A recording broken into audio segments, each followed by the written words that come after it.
Aujourd'hui, je tiens à remercier tous les participants au monde WaduTech, ainsi que les quatre lauréats, en fait les trois lauréats du moins, parce qu'il y en a une qui ne pourra pas se connecter, mais on va aussi parler de son projet. Donc, les trois gagnants qui seront présents, le premier, c'est Sony Bic. Le deuxième, c'est Karer Tarel pour Uli. Et le prix spécial jeune, c'est Kezia Valoris pour leur application au lycée qui s'appelle My Playground. Pour Monsieur Bic, son application, le nom, c'est Agri 2S. Et Sarah Salbo, c'est Projet K. Elle ne sera pas parmi nous aujourd'hui. Donc, c'est le troisième prix spécial femme d'Orange. Donc, l'objectif aujourd'hui, c'est de revenir sur ces 2 jours qui se sont passés au mois de mai. Donc, c'était le 20 et 21 mai dernier, sur la thématique comment repenser les possibles après le Covid. Donc, la thématique, c'était Restart the Future, avec en invité d'honneur la Jamaïque. Nous avons eu 2 jours avec six tables rondes avec des thématiques diverses sur les médias et la communication, l'innovation et la transformation, la Caraïbe et les business et le business à l'international, comment rebondir et créer des liens. Et il y avait aussi tout ce qui était lié aux écosystèmes et à l'importance des réseaux, et ainsi que l'incontournable table ronde avec les entrepreneurs sur les enjeux après le Covid. Donc, suite à ces 2 jours, nous avons organisé un concours de pitch tech, et durant ce concours, il y a eu des gagnants. Donc, je vais laisser la parole aux, aux gagnants. Donc, dans un premier temps, on va commencer par l'application My Playground. C'est Kezia Valoris pour l'application Playground. Est-ce qu'elle peut nous présenter son projet en 5 minutes et nous en dire un peu plus de, de la progression de ce projet dans le lycée et les besoins par rapport au développement de cette application? Je vous laisse la parole. Kezia et Luna, c'est à vous. Allez-y. Alors, bonjour à tous. Nous sommes l'équipe Digital Peers, composée normalement de 5 étudiants, mais nous serons 3 en tant que représentants. Donc, je m'appelle Kezia Valoris, j'ai 22 ans. Je fais partie de la formation IMAC, qui est une formation d'ingénieur en images, multimédia, audiovisuel et communication à Champs-sur-Marne, à l'Université Gustave Eiffel. Bonjour à tous. Du coup, moi aussi, je fais partie du groupe Digital Peers. Je suis Judy Caltix. Je suis aussi étudiante à l'IMAC, qui est l'école d'ingénieurs en images, multimédia, audiovisuel et communication, et j'ai 22 ans. Et donc, moi, je m'appelle Luna Gaillard, je fais partie de la même formation et j'ai 21 ans. Ok, donc aujourd'hui, nous allons vous présenter notre projet. Donc, ce qu'il faut savoir, c'est qu'il est toujours en développement. Comme nous vous l'avons dit, nous sommes Digital Peers, un groupe d'étudiants. Nous sommes maintenant en 3e année d'école d'ingénieur à l'Université Gustave Eiffel. Et nous allons donc vous parler de notre projet My Playground. Donc, c'est un projet qui est issu d'un projet tutoré mené par l'agence Design Institute située à Istanbul. C'est un réseau social sous forme de jeu qui est disponible sur ordinateur et sur téléphone. Et il permet de favoriser la socialisation chez les enfants âgés de 8 à 11 ans suite à la crise liée à la pandémie. Ce que nous a montré le Covid, c'est que nous n'étions pas prêts, c'est-à-dire que notre quotidien il a été complètement bouleversé. Nous avons eu beaucoup plus de télétravail et beaucoup plus de distanciel. Et ce qu'on vous propose aujourd'hui, c'est une solution pour ne plus être pris de court. Donc, c'est une solution pour que les enfants puissent socialiser en sécurité sans avoir à aller sur les réseaux sociaux classiques. Et pourquoi est-ce que c'est important? Parce que quand on est enfant, c'est les relations qu'on fonde avec nos camarades qui déterminent notre rapport à autrui. Mais à cause de la situation sanitaire actuelle, les enfants ne peuvent pas vraiment développer les bases d'une socialisation solide. Donc, ce qu'on voulait, enfin, les questions qu'on s'est posées, c'est comment aider les enfants à créer du lien social malgré la distance et comment les aider à ne plus être séparés de leurs amis parce qu'aujourd'hui, les écoles sont ouvertes, mais on ne sait pas pour combien de temps et on ne sait pas ce qu'il en sera demain. Et donc, c'est suite à ce constat que nous avons eu l'idée justement de réaliser My Playground. My Playground a été réalisé pour et par les enfants. Donc, c'est-à-dire que nous avons soigneusement récolté leurs avis et ils ont été pris en compte lors de la création de la plateforme. Donc, c'est donc un univers coloré et convivial que nous avons créé où ils peuvent évoluer, tout ça à travers de la technologie innovante et l'utilisation de la réalité virtuelle. Et donc, les enfants donc, peuvent désormais communiquer, avoir l'impression de se retrouver dans une cour de récréation sans avoir à quitter leur domicile. Et à terme, on aimerait que ce monde en fait, puisse être modulable et personnalisable par les enfants pour qu'ils puissent avoir un univers qui leur correspond. Donc, My Playground est une application qui permet d'accéder à tout un tas d'activités, mais le tout sous la surveillance d'un adulte. Donc, grâce à l'application, ils vont pouvoir participer à des jeux en ligne comme un quiz sous forme de jeu télévisé ou encore un Cluedo géant, mais ils peuvent aussi prendre part à des activités physiques parce qu'on sait que la dépense physique chez les enfants est très importante. Et l'application dispose également d'un espace de personnalisation de leurs avatars, ce qui leur permet de reconnaître leurs camarades dans la cour de récréation virtuelle. Et le but est surtout de les forcer à communiquer entre eux et de créer un lien social, notamment en faisant des jeux d'équipe. Et donc, My Playground est forcément une plateforme à la fois pédagogique, mais c'est surtout un outil de communication qui va permettre de renforcer la socialisation chez les enfants. Et la force de cette application, elle réside surtout dans le design qui a été pensé pour pouvoir être utilisé par les enfants. J'ai juste une question. Est-ce que vous auriez un support ou une démo à nous faire pour nous montrer un peu à quoi ressemble My Playground avec les fonctionnalités principales les plus importantes? Auriez-vous ça ou pas? Est-ce qu'on a encore la vidéo de démo? Ce Je sera pense. beaucoup plus parlant pour les participants de se rendre compte de l'état en fait, de l'application, à quoi elle ressemble et à quoi elle répond.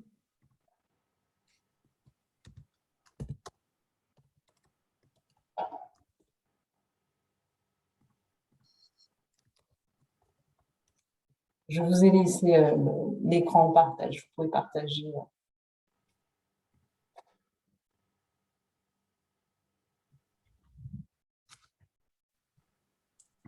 Ouais.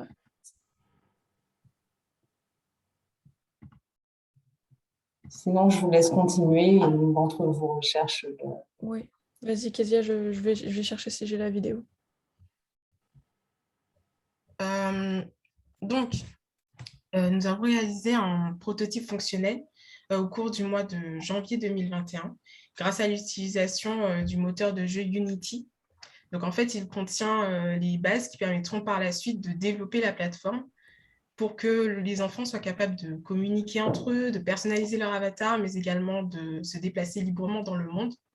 Donc, actuellement, il est possible de se déplacer dans les pièces et d'accéder à des vidéos.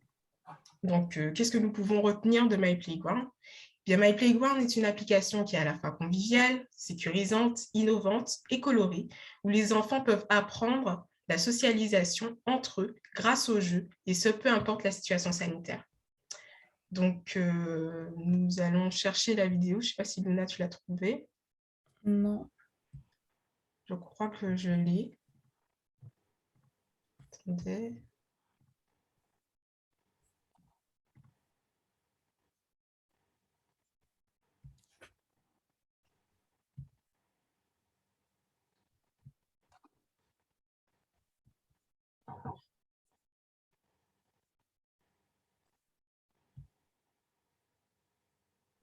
Vous pouvez la partager dans le. Je vous ai donné la main sur. Vous pouvez la lancer dans l'écran de partage et lancer votre vidéo.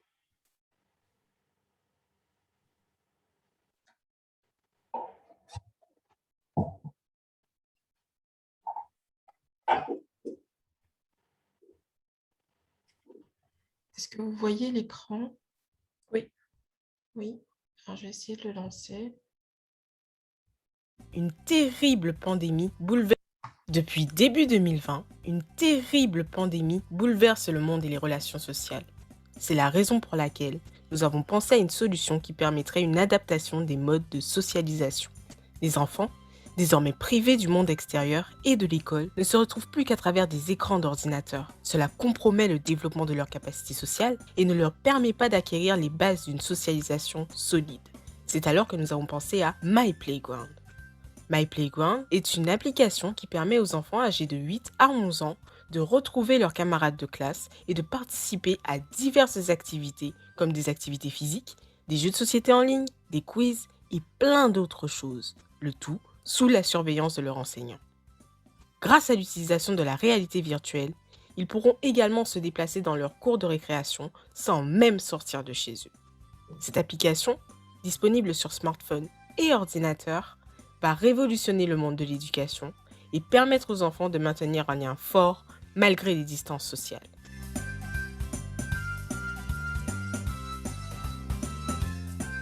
Donc ça, c'est le prototype de l'application pour le moment.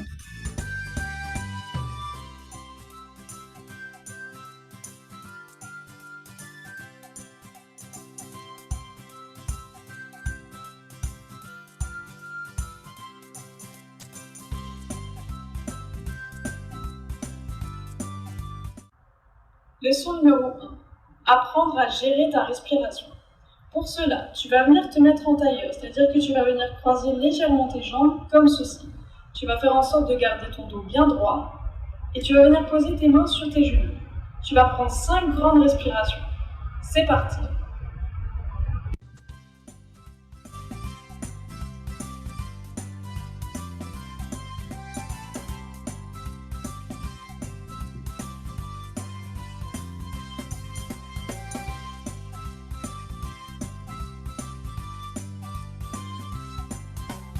On vient de voir l'activité physique qu'on pouvait proposer aux enfants. Et ici, donc, c'est la pièce qui leur permettrait de faire des quiz télévisés On a besoin de dont vous on a parlé. pour rendre ce projet possible.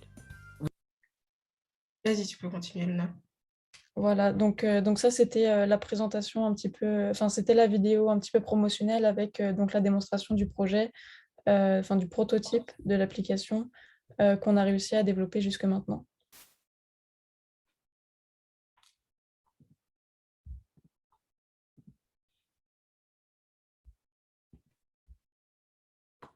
Voilà. Malheureusement, nous ne vous entendons pas. Auriez-vous des questions parmi les participants à poser aux étudiantes concernant leur application?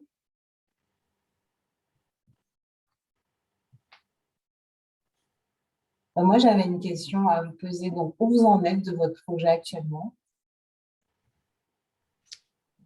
Pour le moment, on n'a pas redéveloppé d'autres fonctionnalités. Le prototype est le même que celui qui était déjà disponible en mai.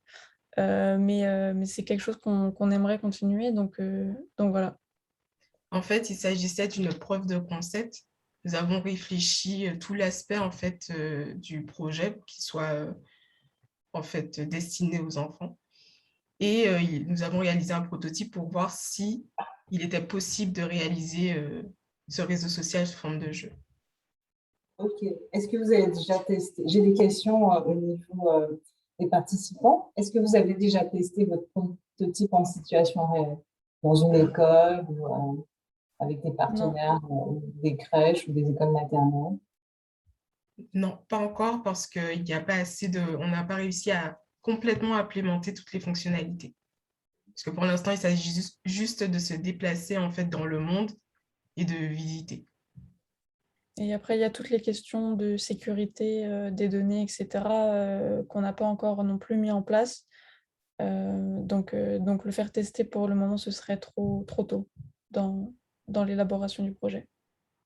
D'accord. Donc, du coup, vous êtes toujours à la phase de conception. Oui. Et dans combien de temps vous pensez le tester en situation réelle? Eh bien, on ne sait pas encore. Parce que, en fait, nous pensions justement continuer notre projet grâce à un module de notre université, le DU Entrepreneuriat, pour vraiment continuer et pouvoir par la suite réaliser les partenariats avec certainement le ministère de l'Éducation nationale, le ministère de la Culture et peut-être même aussi les collectivités. Et est-ce que vous auriez besoin de développeurs pour vous aider à développer certaines briques? Est-ce que faites appel, vous êtes sur une plateforme dédiée pour ça, Value Tech, au sein de Value Tech, nous avons des briques de start-up et d'entrepreneurs qui proposent du développement de certains modules. C'est le moment pour faire appel à toutes ces énergies vives. On vous laisse la parole de demander ce que vous souhaitez en termes d'accompagnement. Je sais qu'il y a Webash, j'ai vu Daryl. Est-ce qu'il peut dire 2-3 mots par rapport à ce qu'il a vu tout à l'heure présenté par la solution Playground? Est-ce qu'il peut apporter une petite réponse aux étudiantes? Daryl? Oui. Alors, je me présente, Daryl, de l'association Webash. C'est une association étudiante spécialisée en informatique. Alors, j'ai vu rapidement la vidéo et on avait justement, comme par hasard, un de nos profs de la faculté qui voulait mettre en place une sorte de faculté virtuelle pour permettre aux étudiants de se déplacer au sein du campus et en même temps voir un peu les salles et profiter des cours surtout. Et ça rentre un peu dans cette démarche-là, sauf que là, votre public principal, c'est les enfants entre, je pense, c'est d'après ce que j'ai compris, maternelle et collège ou primaire. Non, c'est surtout primaire. D'accord, primaire.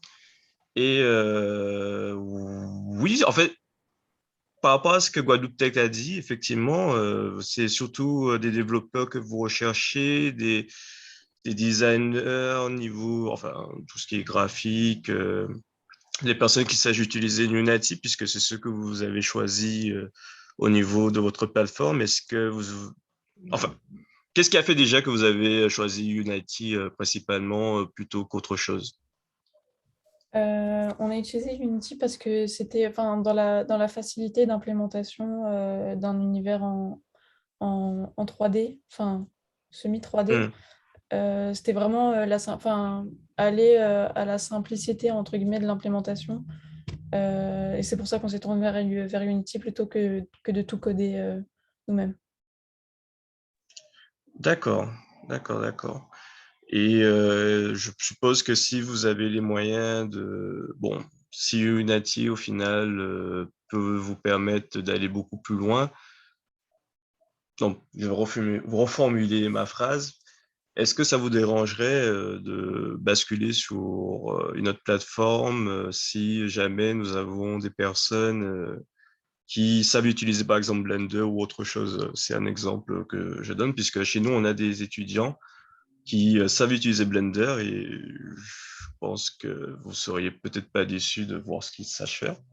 Mais Oui, voilà quoi, enfin, c'était pour savoir à peu près ça, mais sinon, je trouve le concept assez intéressant et faut vraiment, à mon sens, que vous puissiez le tester sur juste une petite école pour voir à peu près les retours. Et de là, je pense qu'il y aurait matière d'approfondir un peu plus certains aspects qui mériteraient d'être améliorés ou revus, quoi. C'est juste ça que j'ai à dire. Je reprends quand même Vas-y, votre Yoel. plateforme, à part Unity, c'est Unreal Engine. Est-ce que vous Oui. avez déjà pensé pourquoi Unity, pourquoi pas Unreal Engine, etc. Et voilà. Le choix entre du coup ces deux plateformes, c'est que j'avais déjà utilisé Unity, du coup c'était aussi par expérience que le choix s'est fait parce que du coup j'avais déjà des connaissances en termes d'implémentation directement sur Unity plutôt que de réapprendre à comment manipuler Unreal par exemple. D'accord. Et une petite question, du coup, il y a un serveur qui accueille les joueurs, on va dire, les élèves pour se connecter. Ou c'est Pas du... encore. Ok, Pas encore. Pour l'instant, c'est vraiment qu'une maquette entre guillemets, où on a donc l'espace, où on a certaines fonctionnalités comme le déplacement ou le lancement de vidéos d'activités physiques, etc. Mais pour le moment, on n'a pas encore toute la partie serveur, etc. Et j'ai une question. Vous vous êtes renseigné avec justement des professeurs ou enfin des personnes un peu plus expérimentées pour voir à peu près si tout ce que vous avez mis correspond un peu à la réalité du terrain pour être sûr. Enfin, non, ce sera ça ma question pour vous. Vas-y, Eh bien Kézia. oui, on a justement l'une des membres de notre équipe, notre chef de projet, dont la mère est enseignante. Donc, on a recueilli son avis, on lui en a parlé justement au cours de la conception du projet et elle trouvait que c'était un excellent projet puisque justement, elle enseigne à l'école primaire. Oui. D'accord. Et on a même fait passer des questionnaires en fait aux enfants pour savoir ce qui leur manquait dans la période de confinement, etc., ce qui leur manquait de l'école dans la période de confinement, etc., pour nous permettre en fait de développer les idées d'activité et du coup de se rapprocher le plus possible de ce qu'un enfant pourrait attendre d'une plateforme comme la nôtre. J'ai une dernière question pour vous, s'il n'y a pas d'autres questions des participants. Une question dans la barre d'outils qui dit quelles sont les différentes fonctionnalités que vous souhaitez implémenter par la suite au niveau de My Playground? Alors, il y en a beaucoup.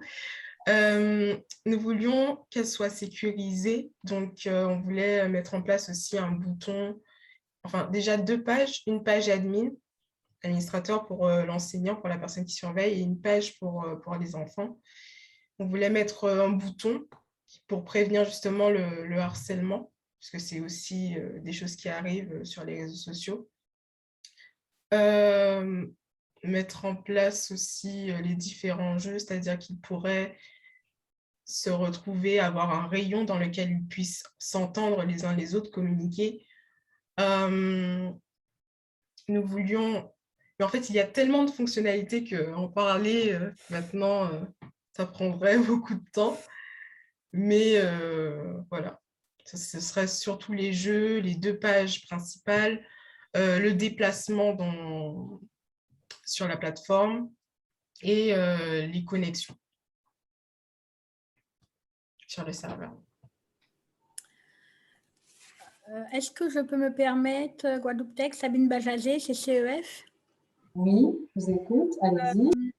Alors, déjà, je tiens à vous féliciter parce qu'on dit toujours les jeunes ceci, les jeunes cela. Alors, quand des jeunes font quelque chose de bien, félicitations, vous avez de la passion pour ce que vous avez développé, c'est très bien.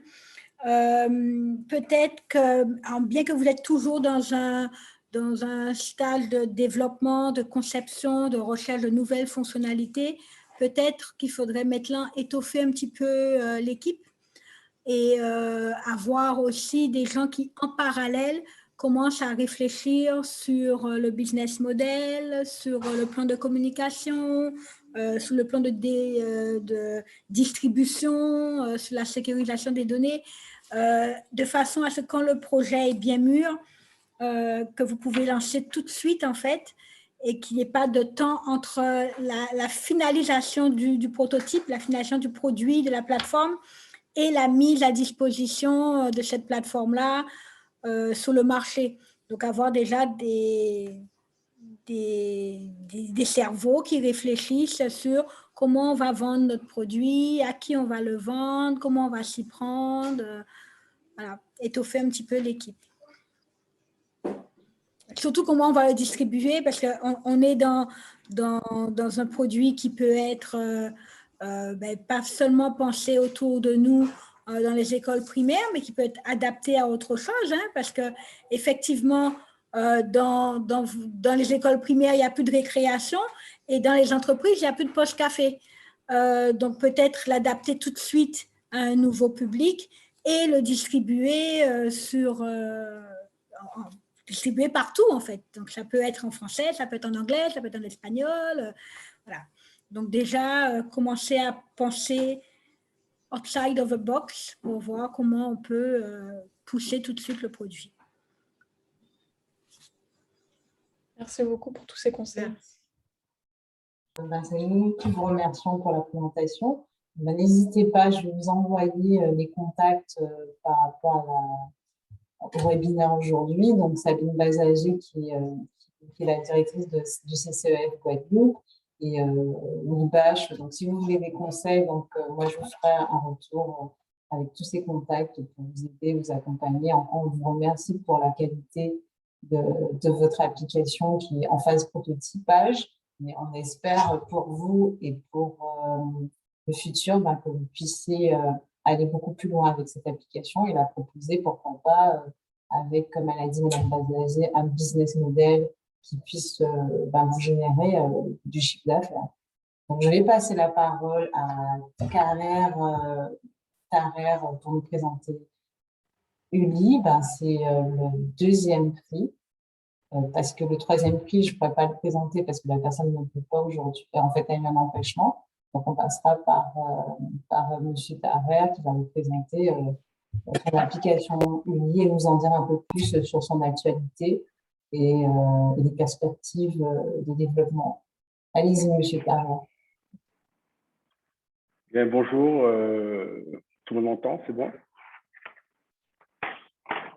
C'est bon, moi je vous entends, j'espère que les participants. Très bien, c'est parfait. Je suis Karel Tarer, cofondateur de plusieurs projets et de Uli, dont nous en parlons aujourd'hui, qui est la solution qui nous aide et qui nous accompagne dans les petits gestes du quotidien pour mieux réduire nos déchets. Alors, vous avez sans doute essayé de faire du tri chez vous, à votre travail ou encore en extérieur, et vous êtes certainement rendu compte de la difficulté d'appliquer les bons gestes à toutes ces occasions. Donc, les déchets à recycler, la collecte de nos ordures, la réduction de nos déchets organiques et des déchets sauvages sont vraiment devenus notre lot quotidien. Et nous devons donc d'agir. Donc, agir positivement avec la solution Uli. Il s'agit en fait pour le public d'une application qui s'installe facilement sur le mobile et qui vous donne le pouvoir d'être un citoyen éco-responsable et engagé. Engagé pour contribuer à cette nécessaire transition écologique et permettre un meilleur équilibre entre écologie et économie. Alors, c'est un formidable outil de l'économie circulaire, prêt à l'emploi, qui offre 4 solutions environnementales et sociétales que je pourrais vous montrer tout à l'heure à travers une vidéo. Et ce sont des solutions donc Smart City, déployables partout en France pour connecter les villes aux citoyens sur la thématique donc, des déchets de manière plus efficiente.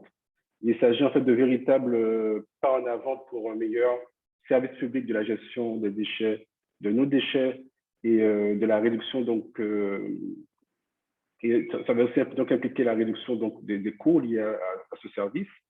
Donc grâce à un outil qui est numérique et qui agit vraiment sur l'ensemble de la chaîne de valeur et qui place l'homme vraiment au cœur du dispositif de réduction de nos déchets.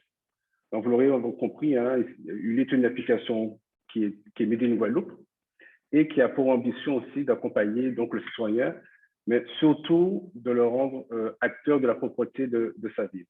Et c'est bien au-delà de notre archipel. Alors, je vais faire un partage de l'écran. Je pense que c'est activé. Pour vous montrer une démonstration de l'application. Voilà.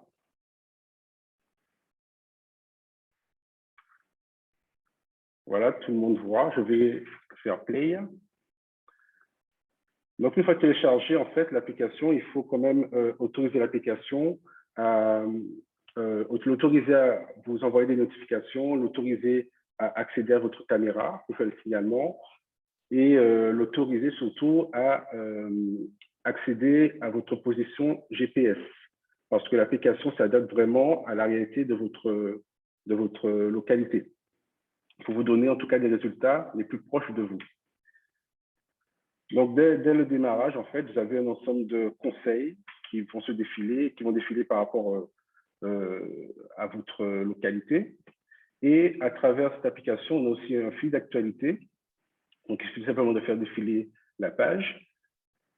qui pourront vous donner des indications donc, sur les jours de ramassage des ordures, l'actualité aussi sur les déchets. Donc, il y a des vidéos, il y a des images, l'actualité aussi sur Uli d'ailleurs. Et après ce fil d'actualité, on peut aller dans la partie trier. Donc, je disais qu'en fait, il y a 4 grands services: trier, planifier, composter et signaler.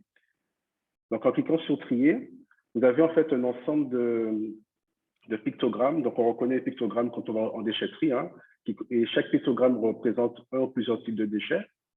Et ça permet déjà de voir en fait l'ampleur des déchets qui peuvent trouver une solution, une seconde vie.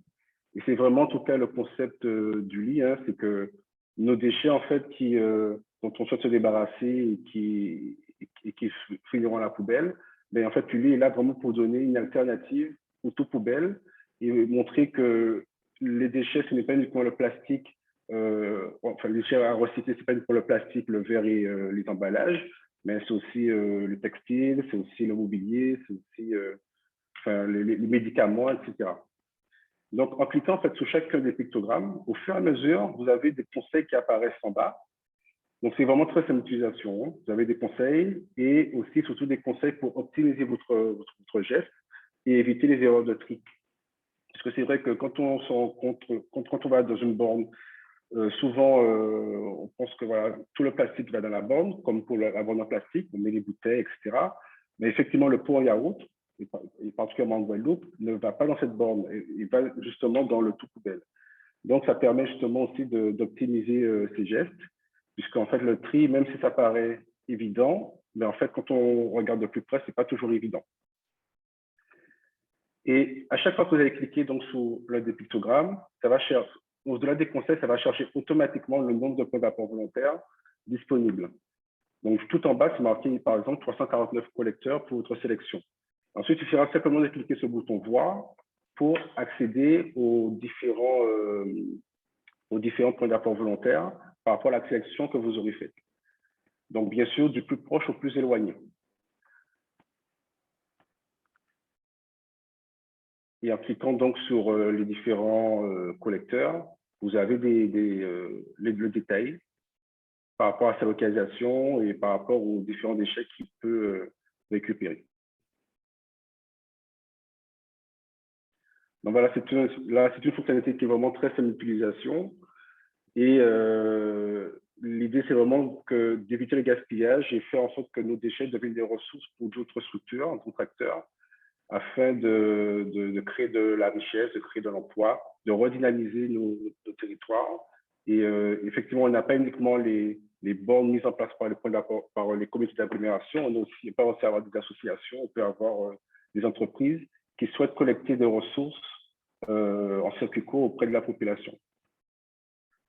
Alors, l'autre service qui est planifié, donc c'est la partie jaune, ce service en fait permet de configurer vous-même déjà les jours de ramassage de vos déchets en fonction des différents types de déchets, les ordures ménagères, les encombrants, les déchets verts, etc. Je vais en arrière. Et on peut aussi donc configurer très simplement. Donc, si on sait que tous les lundis, le camion passe, on peut mettre que c'est tous les lundis, ou un lundi sur 2, ou un lundi sur 4, un mercredi, etc. Donc, la configuration est assez simple et automatiquement, ça va se répercuter dans le calendrier. Et en plus, vous pouvez aussi avoir des messages de votre comité d'agglomération au cas s'il y a un défaut dans le ramassage et qui pourra vous indiquer quand est-ce qu'il faudrait sortir vos déchets, vos poubelles. L'autre service qui est composté, en fait, il s'agit d'un tutoriel en 18 étapes qui permet en fait d'apprendre à faire du compost, puisque effectivement, pour être plus complet, j'ai voulu en fait faire en sorte que qu'on puisse aussi réduire nos déchets organiques, puisque effectivement, on pense beaucoup aux déchets, aux emballages, etc. Mais effectivement, quand on fait la cuisine, on a des déchets aussi qu'on peut aussi réduire. Et ces déchets, en plus, représentent pratiquement 30% de notre poubelle. Donc, pour être plus complet, j'ai mis en fait un tutoriel qui permet seulement d'apprendre à faire du compost chez soi, que l'on ait en fait un système avec qu'on aurait acheté dans le commerce ou bien qu'on aurait fabriqué soi-même son bac ou encore qu'on aurait au fond de son jardin, puisque on n'est pas toujours en appartement, on peut savoir intérêt à avoir un tas de terre au fond de son jardin. Mais en fait, voilà, la solution s'adapte vraiment en fait à votre méthode de compostage. Et en plus, on peut aussi activer des rappels pour vous rappeler en fait de retourner en fait la partie supérieure du compost ou encore de vérifier l'humidité du compost afin de faire en sorte que la décomposition en fait des déchets organiques puisse se faire normalement et éviter les nuisibles, éviter aussi tout ce qui est odeur. Enfin, le dernier service signalé, pareil, une fois que vous activez ce bouton bleu, vous pouvez en fait vous diriger vers les dépôts sauvages, prendre la photo. Donc là encore, c'est extrêmement simple. Hein. Et en cliquant sur le bouton blanc, en fait, ça prendra la photo et ça prendra automatiquement la donnée GPS. Et tout ce que vous aurez à faire à ce moment-là serait de valider votre signalement qui arrivera automatiquement à la ville et à la communauté d'agglomération. Donc, l'idée ici, c'est vraiment que l'utilisateur fasse cette action de manière le fasse machinalement et évite de se poser des questions, à qui il faut l'envoyer, etc. Donc, effectivement, c'est très simple et en validant, voilà, ça donne la donnée GPS automatiquement. Donc là, je suis à grand camp, en fait. Hein. Et on peut choisir, spécifier quel type de déchet dont il s'agit. Voilà. Et automatiquement, quand vous allez valider, la ville recevra l'information, la photo, la donnée GPS, et pourra prendre des dispositions. Et d'ailleurs, nous avons signé un certain nombre de conventions avec certaines villes afin qu'elles puissent garantir en tout cas qu'il y a un processus qui a été mis en place au niveau de leur service afin de traiter la demande des citoyens. Bon voilà, Uli, c'est 4 services, c'est simple. Et aujourd'hui, dans l'actualité, en tout cas, c'est vrai que nous avons pris pas mal de retard à cause des grèves dans les collectivités, puisque c'est vrai que nos premiers clients sont les organismes publics, les comités d'agglomération qui sont compétents.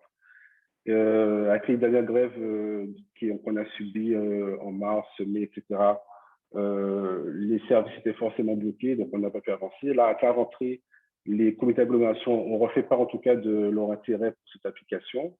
Et on espère en tout cas d'ici la fin de l'année qu'on puisse signer avec une des comités d'agglomération pour proposer en tout cas un service plus complet à la population. Donc voilà pour ma présentation et je vous remercie de votre écoute.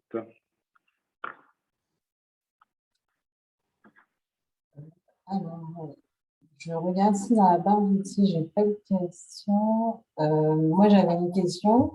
C'était pour vous poser la question. Est-ce qu'au niveau de l'éducation nationale, avec le fait, un côté d'apprentissage avec l'application n'est pas possible?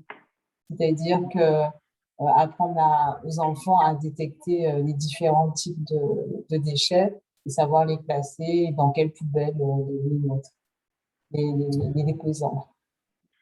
Alors, on n'a pas encore pensé en fait alors, c'est possible puisqu'en fait, l'application a été faite vraiment pour que même un enfant puisse l'utiliser facilement. À aucun moment, de toute façon, on demande à l'utilisateur d'écrire ou bien, en fait, il y a toutes les contraintes, en tout cas, à l'utilisation. On a vraiment étudié, en fait, le sujet pour faire en sorte que même un enfant sache utiliser l'application. Il suffit juste de cliquer, on a les informations, etc. Par contre, en allant vers mes utilisateurs, c'est vrai que ça remonte à 2018-2019, où en fait, on avait, lors des semaines de l'environnement, à Desfréland, dans les galeries commerciales, donc souvent, nous avions un stand pour aller à la rencontre de nos utilisateurs. Et j'ai eu l'occasion, en fait, d'avoir 2 enseignants qui m'ont dit qu'ils utilisent l'application parce qu'au niveau des collèges, mais ils ont des tablettes, et il y a certains collèges, en fait, qui ont des petits jardins, en tout cas, où ils font des expérimentations au niveau des plantes. Et dans certains collèges, ils font du compost. Et effectivement, certains enseignants utilisent la partie compostée de l'application comme support pédagogique pour leurs élèves. Donc, effectivement, il y a du potentiel au niveau de l'éducation nationale, mais c'est vrai que ce n'est pas quelque chose que, pour l'instant, on essaie donc de se focaliser essentiellement par rapport aux comités d'agglomération. Et par la suite, on pourra voir quel projet pédagogique on pourrait mettre en place avec l'éducation nationale. Merci pour la réponse. Je pense qu'il y a deux personnes qui m'ont posé la question, à savoir comment Julien qui souhaitait prendre la parole. Je vous laisse la parole, allez-y. Oui, bonjour, je me présente Julien. J'aimerais juste savoir comment, du côté des agglomérations, comment est traitée l'information. Parce que, bon, aujourd'hui, le digital est très présent, mais on se rend compte que c'est bien de parler de digital, mais il faut que ça aille aussi avec une transition des usages. Et j'aimerais juste savoir, par exemple, pour la fonctionnalité de signalisation, comment la signalisation est prise en compte et en charge par les agglomérations.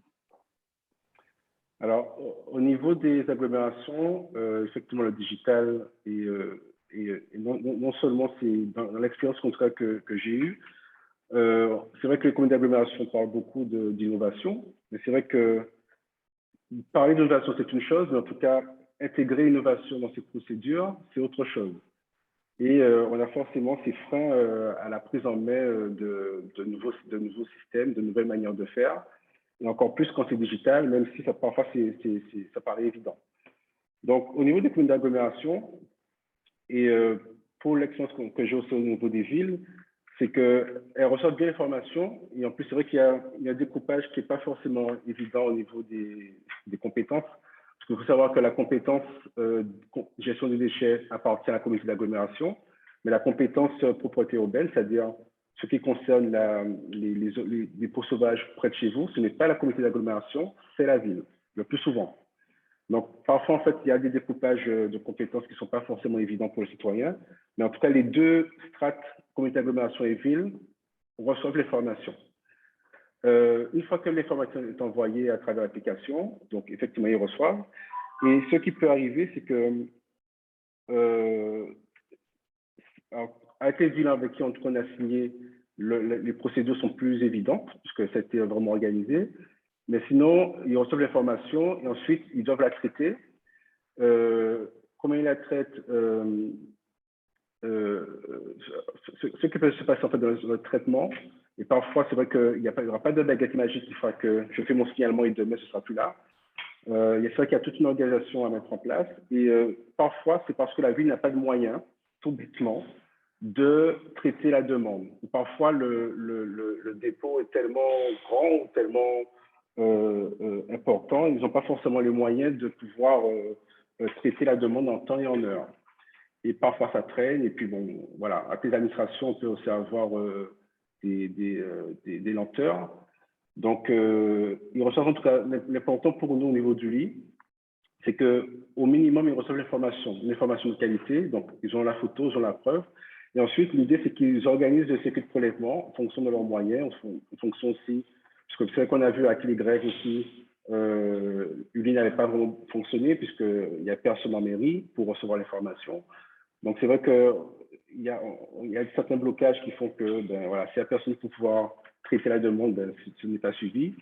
Mais l'idée, en fait, c'est qu'ils aient l'information et qu'ils connaissent l'état de propreté de leur territoire en un instant T, et qu'à travers cet état de propreté dont ils ont connaissance, qu'ils puissent en tout cas organiser des circuits de prélèvement afin d'optimiser et de réduire les coûts, au lieu de faire des sorties tous les jours pour un point particulier, mais que, comme ils savent ressourcer tous les déchets, ben, en fait, qu'ils puissent accéder, qu'ils puissent en fait organiser le circuit pour dire, ben, aujourd'hui, on va dans tel quartier, après on va dans tel quartier, et puis voilà. Que le circuit soit déjà tracé pour vraiment optimiser ce coût de déplacement.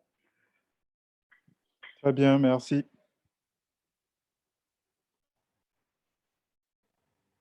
Auriez-vous d'autres questions ou pas c'est bon pour vous? Allez-y, Dari. Enfin, c'est pas forcément une question. Je tiens juste à féliciter Karel Tarer pour son initiative, parce que c'est vrai que Dieu seul sait que nous avons besoin d'une telle application sur notre territoire vis-à-vis de tout ce qui est déchets verts, de tri, etc. Et justement, celui qui était avant moi vient bien de le préciser. dans notre agglomération, ils parlent tous de numérique, mais une fois que l'on met le numérique à disposition, il faut qu'il y ait tout un protocole pour que l'ensemble des personnes qui sont dans ces agglomérations prennent en main les outils, en fait. Et je pense que ce sera surtout sous le point de vue du marketing et à la fois de l'apprentissage que petit à petit, dans les mœurs, ce sera intégré. Et je voulais justement, pour le coup, poser cette question-là à Monsieur Taré, c'est bien, ou Taré, hein? Oui. Taré, excusez-moi. Est-ce que justement, il a pensé, en fait, tu as pensé à tout ce qui est côté marketing, ou aussi protocole pour permettre justement aux personnes qui sont dans les agglos à se lancer une bonne fois pour toutes sur ce genre d'application, en fait? Alors, donc, par rapport à cette question, ce que nous sommes déjà en contact. Et en fait, même aujourd'hui, pour la rentrée de septembre et la fin de toute cette période de grève, c'est même les communautés d'agglomération qui nous ont ressollicité les premiers avant qu'on aille vers elles.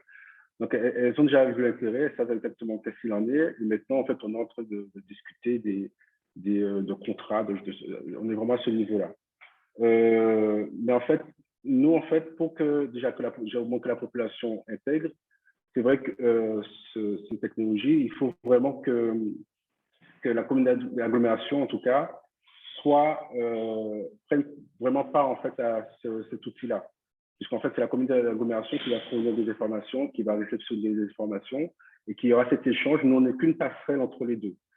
Et c'est à la communauté d'agglomération aussi, ou à notre partenaire, ou bien aux villes, de faire la promotion de cet outil et de dire, voilà, nous sommes équipés de ULI et nous sommes prêts à recevoir vos déclarations ou bien à vous informer de l'actualité sur les déchets sur le territoire.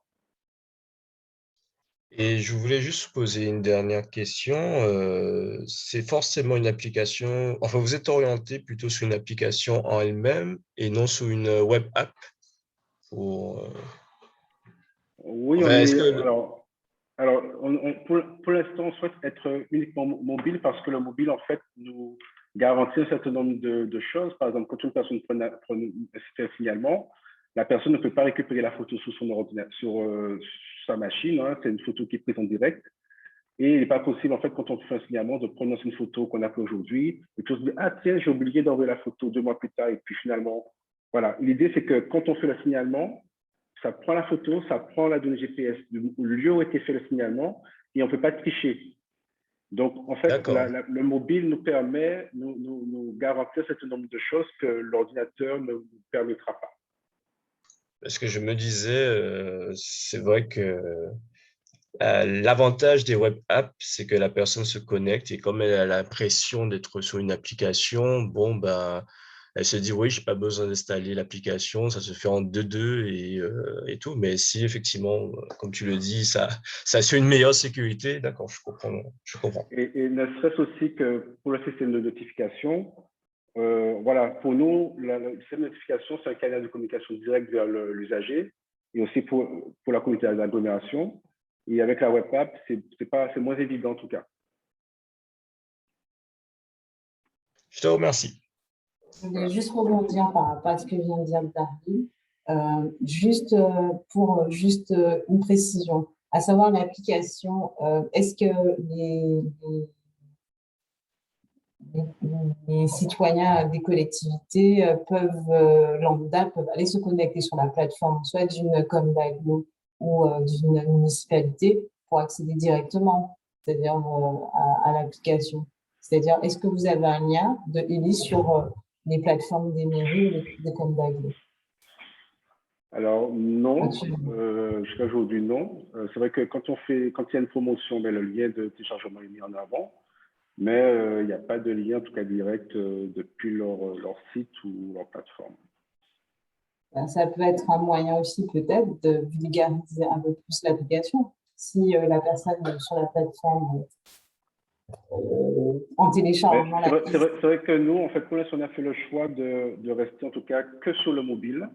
Alors pour les raisons techniques que j'évoquais tout à l'heure, mais aussi que avec le mobile, on sait on est dans l'approche de la personne pratiquement H24. Ou quand elle dort, le mobile n'est jamais très loin. Alors que l'ordinateur, voilà. Aujourd'hui, on passe plus de temps sur un téléphone mobile que d'ailleurs un ordinateur. Donc, on privilégie en tout cas ce support, parce qu'on sait que c'est son support d'avenir et que la personne est en permanence avec son téléphone. En tout cas, en fait, l'application, je l'avais déjà vue, mais en fait, les briques ont bien évolué. En fait, je vous souhaite une bonne chance et j'espère que à l'avenir, si vous avez besoin de la communauté et des membres, n'hésitez pas. Aujourd'hui, vous avez la parole. Si vous avez des choses à demander en termes d'accompagnement, on a le CC, en fait, on a Madame Bazagi qui est au CCF, on a Monsieur Cédrilus qui est de Data Guadeloupe, il y avait quelqu'un d'Orange qui est parti, mais n'hésitez pas, il y a des partenaires, il y a des membres qui peuvent vous accompagner. Nous savons que voilà, vous êtes en train d'en pointer une excellente croissance. Et Guadeloupe, c'est qu'on est là aussi pour vous accompagner dans ce sens-là et vous permettre aussi, pourquoi pas, d'aller sur des conférences au national, peut-être, pourquoi pas, à l'international. Dans un premier temps, vous aider à structurer tout ça, vous accompagner. Et encore, bravo pour votre travail et toute l'énergie que vous apportez au quotidien sur ce chantier de développement durable au sein de notre territoire. Alors, c'est vrai que aujourd'hui, en tout cas, on a une forte croissance. Et d'ailleurs, aujourd'hui, on a en tout cas embauché 4 nouveaux salariés. Donc en tout cas, ça témoigne en tout cas de la forte croissance que nous connaissons. D'autant plus aussi que nous essayons aussi d'exporter notre produit. C'est vrai que là, on a parlé du lit, mais c'est vrai qu'il y a une autre application qui fait aussi l'actualité qui s'appelle Lola, qui est un petit peu le Uli de l'eau. Et c'est vrai qu'aujourd'hui, en tout cas, on essaie d'aller au-delà de la Guadeloupe, puisque le potentiel le Guadeloupe, c'est un micro-marché et le potentiel aussi est ailleurs. C'est-à-dire que le problème que nous avons en Guadeloupe sont aussi les autres ont aussi les mêmes problèmes que nous, même s'ils sont légèrement différents, mais de base, ce sont pratiquement les mêmes problèmes. Donc, on peut vraiment s'exporter. Et donc, on va commencer des phases d'expérimentation avec certains pays. Et je tenais aussi quand même aussi à dire que c'était un plaisir pour moi de partager cette expérience à startup.gp. Je tiens aussi d'ailleurs à féliciter l'organisation de Guadeloupe Tech et pour le niveau en tout cas que vous avez mis lors de cette organisation, la teneur des débats, etc. Et en plus, c'est le seul événement qui réunit tous les acteurs de la tech. Et c'est très important, en tout cas, pour le futur de la tech en Guadeloupe. Voilà, merci. Nous faisons le travail de cluster du numérique. Notre rôle aussi, c'est de vous accompagner à avoir un rayonnement au niveau du territoire et ailleurs. Donc, on fait le travail pour tous les membres, sachant que vous êtes membre aussi de l'association. Donc, nous serons là pour vous soutenir pour aller plus loin. Donc, je laisse encore merci pour votre présentation et l'échange qu'on a eu de qualité avec vous et tous les participants d'ailleurs qui sont passés avant vous. Je laisse la parole à M. Bic, qui est le premier prix, du moins, pour Agri2S, qui est une solution qui permet qui est en direction des agriculteurs pour tout ce qui est lié au vol, de tout ce qui est bovin caprin. Je vous laisse la parole, M. Bic, et encore félicitations pour votre premier prix. Vous êtes encore étudiant et ce qui nous a fascinés, c'est votre ténacité, votre motivation et votre envie de proposer quelque chose qui puisse correspondre de manière instantanée aux besoins d'agriculteurs qui rencontrent ces difficultés. Donc, vous êtes vraiment dans l'innovation pour répondre à un besoin rapide et qui est vraiment une préoccupation au sein du territoire. Je vous laisse la parole. Bon, alors déjà, bonjour. Donc, je vais me présenter rapidement. Je m'appelle Bixoni, je suis âgé de 16 ans. Je suis actuel jeune, une formation système numérique au lycée Raoul-Georges Nicolo. Donc, je suis là aujourd'hui pour représenter l'entreprise Agri2S. Alors, Agri2S, c'est quoi? C'est une entreprise qui est basée sur la sécurité des exploitations agricoles. Donc, depuis quelques années, nous avons eu un triste constat. Les agriculteurs sont souvent victimes de préjudices comme les actes de vandalisme ainsi que de vol. Donc, nous avons décidé d'utiliser les différents moyens de protection, de vidéosurveillance, afin de proposer aux agriculteurs un système fiable et autonome. Alors, le système est composé de quoi? Alors, actuellement, je possède une caméra IP solaire. La caméra est composée de haut-parleurs, ce qui va permettre à l'agriculteur d'interagir avec les personnes qui se trouvent sur son exploitation. Et elle est équipée aussi de systèmes infrarouges, ce qui va permettre d'avoir une vision globale sur son exploitation de jour comme de nuit. Donc, avec les haut-parleurs, nous avons décidé de mettre des haut-parleurs sur les caméras pour permettre à l'exploitant de faire peur aux personnes qui se trouvent sur son exploitation ou encore discuter avec les employés. Nous avons aussi les barrières les barrières laser. Alors, je ne les possède pas, elles sont actuellement au lycée. Et elles sont là pour être dispositionnées à l'entrée de chaque entrée de l'exploitant afin qu'il soit alerté qu'il y a une personne qui est passée pour entrer sur son exploitation. Et grâce à la caméra, il pourra vérifier si c'est un animal qui est sorti ou encore une personne se trouvant sur son exploitation.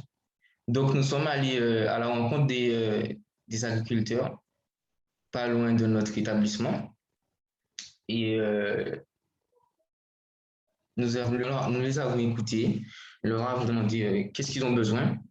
Et en fait, la plupart avaient déjà des systèmes, mais pas assez fiables, puisque le plus souvent, ils avaient peut-être juste des images vidéo, alors que nous, on leur proposait en fait des haut-parleurs ainsi qu'un système infrarouge leur permettant d'avoir tout, puisque la plupart du temps, les voleurs peut-être discutent entre eux sur le terrain. Donc, le moindre indice leur permettra de savoir ce qui s'est passé vraiment. Donc, notre objectif, en fait, c'était vraiment d'alerter et de prévenir avant que le mal arrive. Voilà. Concernant le partage d'écran. Je vous ai laissé la main, vous pouvez partager.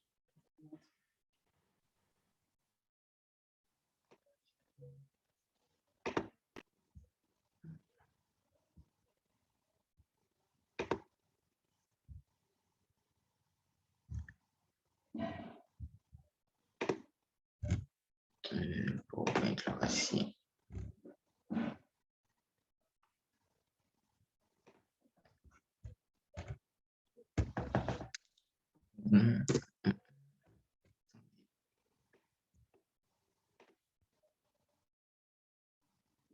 Donc ici, nous avons pris quelques petites photos des problématiques, le saccage de bananerie qu'il y a eu à Goyave, ainsi que le vol des crabes qu'il y a eu à Monalou, ce qui se passe à peu près chaque année. Et c'est un constat assez désolant.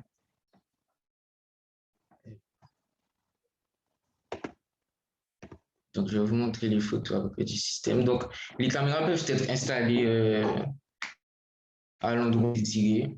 Alors, elle est équipée d'une sangle. Donc, on n'est pas obligé de fixer la caméra sur quelque chose. Donc, si on veut dispositionner la caméra sur un arbre ou encore un poteau en fer, on peut régler la sangle afin que la caméra soit installée sans pour cela percer au autre. Nous avons choisi le système solaire puisque le plus souvent, on trouve souvent des câbles encombrants. Donc, on peut essayer de couper les câbles et on perd toutes les images. Donc, on a essayé de mettre en place un système assez autonome et tout ça contrôlé grâce au smartphone.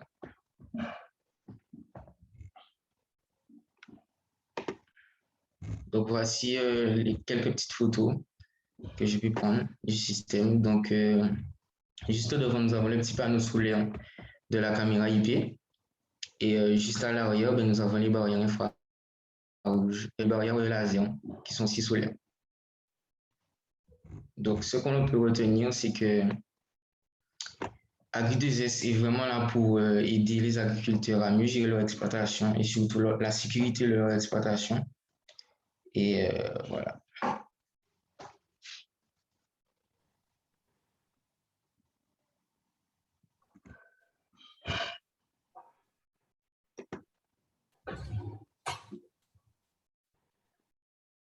Moi, je voulais juste vous poser une question. Donc là, maintenant, vous êtes juste en phase de prototypage pour votre projet. Mais est-ce que vous pensez développer cette solution pour la mettre sur une application?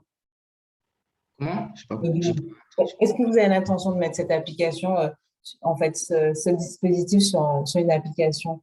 C'est-à-dire que l'agriculteur puisse avoir en temps réel ben, les photos, les notifications qu'il y a eu une infraction sur sa propriété. Alors oui, il existe déjà une application. La caméra a été équipée d'un QR code qui se trouve juste ici. Et grâce au QR code, l'exploitant prend le QR code, l'application s'installe et il a toutes les images en direct sur son téléphone. Parmi l'Assemblée, y aurait-il des questions pour Monsieur Bic ou pas? Je voulais savoir, bonjour Sony, est-ce que au niveau des tests, les images et la réception se faisaient de manière enfin, est-ce que c'était suffisamment fluide pour avoir quelque chose de qualité ou vous vous êtes dit, bon, dès que la caméra détecte la présence d'un individu, peu importe, même si ce n'est pas suffisamment fluide, mais au moins on a l'information qu'un individu est en train de pénétrer sur le terrain et tout de suite ça envoie l'information à l'agriculteur? Ou est-ce que vous essayez vraiment d'avoir quelque chose qui puisse donner au moins allez, tous les 3 secondes une image suffisamment correcte? Voilà. Alors la caméra est équipée d'un système de détection de mouvement. Donc elle est équipée aussi d'une carte SD de 68 Go. Nous l'avons pris ainsi puisque le plus souvent, les caméras enregistrent des images non essentielles. Donc, dès qu'elle détecte le mouvement, la caméra va tout de suite enregistrer et envoyer une notification. Et sur l'application, en fait, on peut gérer la netteté de l'image. Donc, on peut augmenter tout cela et gérer, en fait.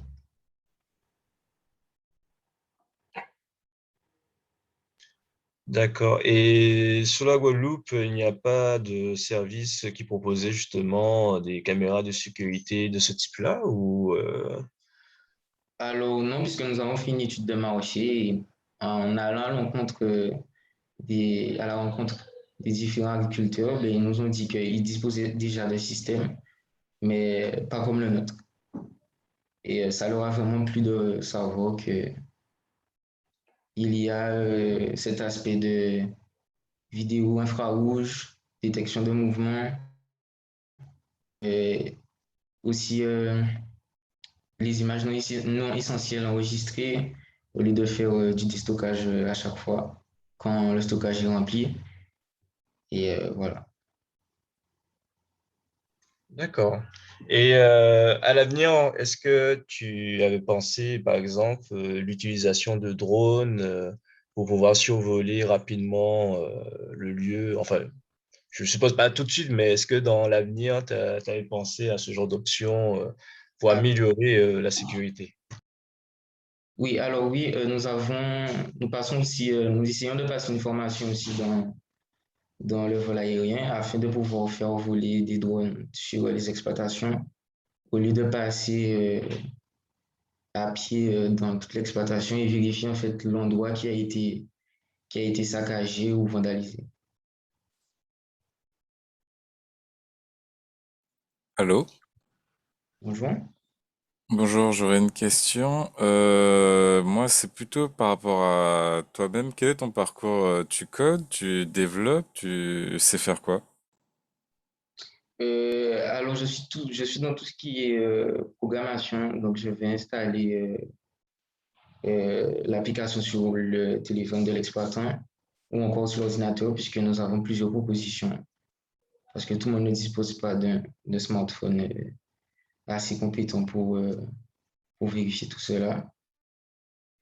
Et je suis vraiment dans tout ce qui est administratif aussi, hein, la gestion, et j'accompagne aussi mes collègues afin de disposer, afin de bien avoir un bon fonctionnement de l'entreprise. Ok, entendu.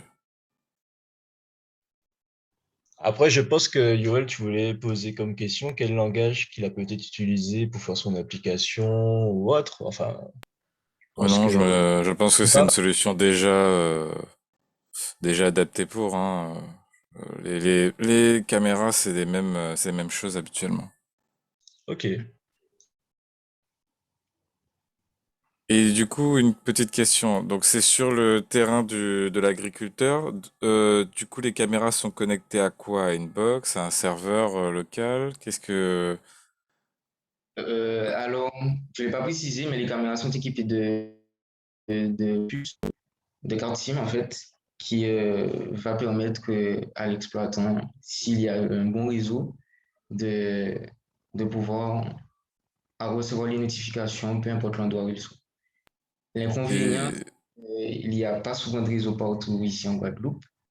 Donc, nous disposons aussi de caméras que nous pouvons connecter à un réseau Wi-Fi. câblé ou... d'accord. Ou Wi-Fi. Ouais. Petite question, tu estimes à combien pas en construction, mais plutôt, bon, non, oui, en construction, combien tu l'estimes et en maintenance, vu que c'est une carte SIM, il faut payer forcément un abonnement ou quelque chose. Sur le coup, c'est assez, on peut dire que c'est gérable puisque c'est pas quelque chose qu'on dispose ici, on ne vend pas ce type de caméra ici. Donc, avec un bon investissement, je pense que ça ira. Ok.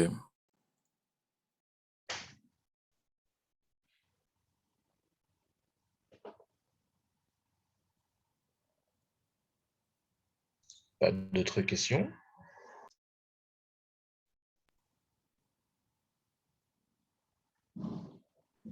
Le On micro vous est entend pas. coupé. On vous entend pas. Est-ce que vous avez d'autres questions? Par exemple, là, j'ai été interrompue. C'est pour poser une question à Sony, juste pour lui demander c'est quoi la prochaine étape pour Alors, l'application? alors, la prochaine étape, c'est vraiment de faire parler de notre entreprise, d'aller vers plus d'agriculteurs pour faire parler de nous, puisque le produit, il est déjà là, il est déjà sur pied. Donc, on attend vraiment cette visibilité afin de pouvoir la mettre sur le marché. Donc, comment on peut vous aider? Alors, vous avez besoin de quoi? Webitech, comment on peut vous aider? Alors, on aurait bien aimé avoir la liste des différents agriculteurs qui ont peut-être subi un vol ou encore la détérioration de leur matériel, et après à les rencontrer pour leur proposer notre système et voilà. Ben, je pense Non, qu'on va essayer Si je d'organiser peux.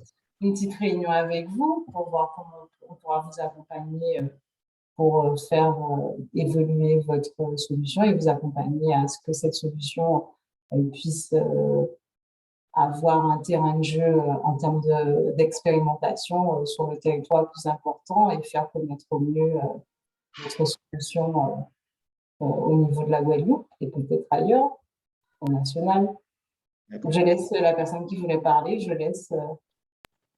En fait, c'était juste pour dire que bon, je me représente de nouveau. Je fais partie de l'association WeBash et on a l'occasion de présenter sur Canadis des actualités vis-à-vis de l'attaque. Et justement, on était à la recherche justement de pouvoir présenter tout ce qui est fait sur le territoire pour montrer, pour donner une meilleure visibilité de ce qui se fait. Et je me disais que vu les trois candidats que nous avons entendus aujourd'hui, est-ce qu'il y aurait moyen, si ça les intéresse, de passer sous Canal 10 pour parler un peu plus de leurs produits, de ce qu'ils proposent, afin de leur donner une image supplémentaire, en fait. Surtout que pour nous, en tant qu'étudiants dans la faculté, ben, ça nous permet aussi de voir tout ce qui se fait et d'améliorer notre réseau.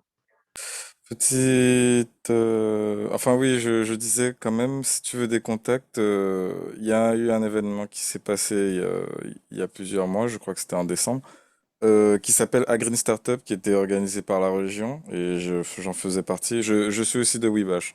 J'en faisais partie, et il y avait énormément d'agriculteurs, tu pourras te documenter dessus, qui parlaient justement des personnes qui vandalisent leur, euh, leur territoire, en fait, leurs agriculteurs, enfin, tu as compris. Leur terrain.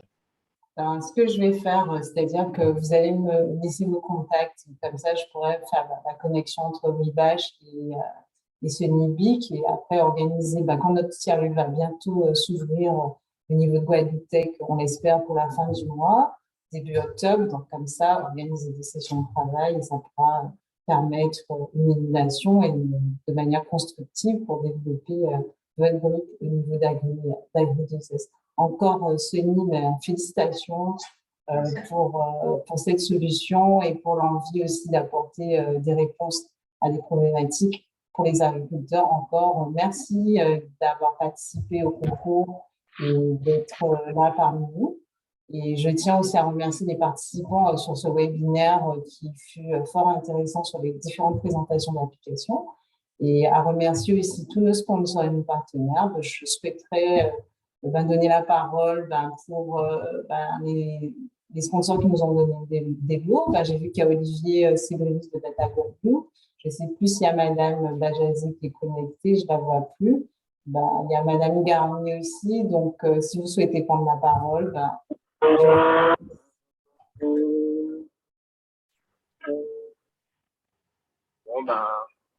bonjour tout le monde, honneur aux femmes. Je laisse d'abord Madame Bajazé, ça veut parler. Je ne la vois plus connectée. Elle était connectée, mais elle n'est plus connectée.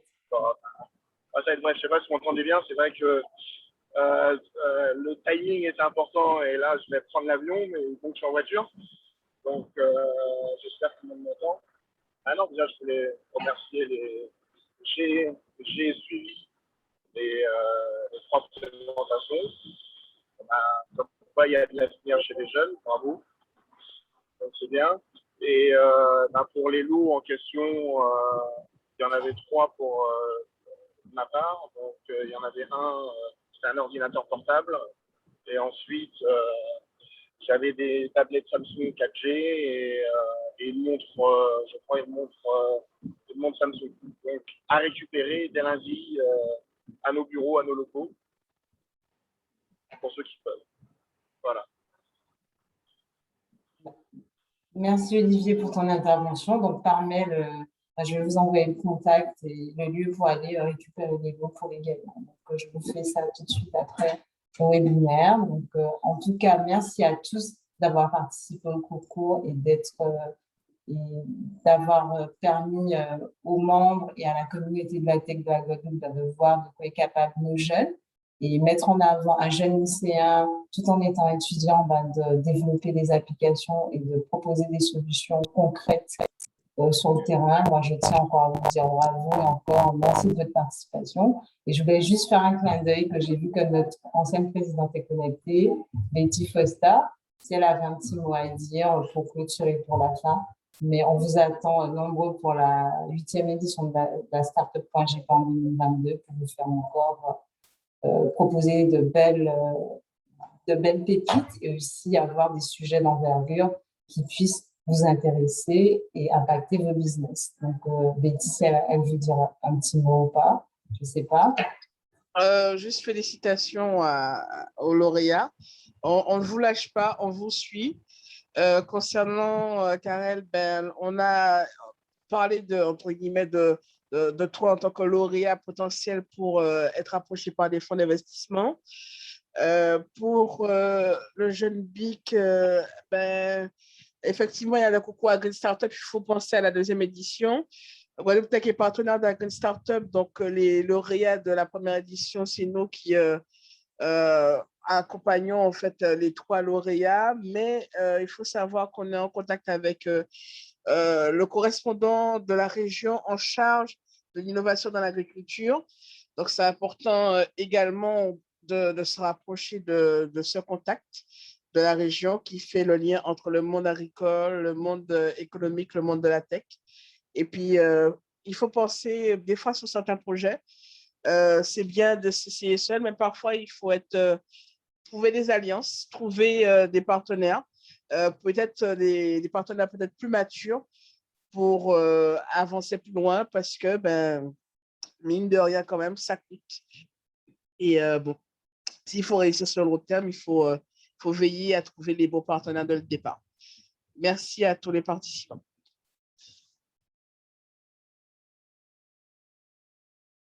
Merci Betty. En tout cas, je vais clore la session. On a tenu un peu plus d'1 heure et demie. Encore merci de votre présence.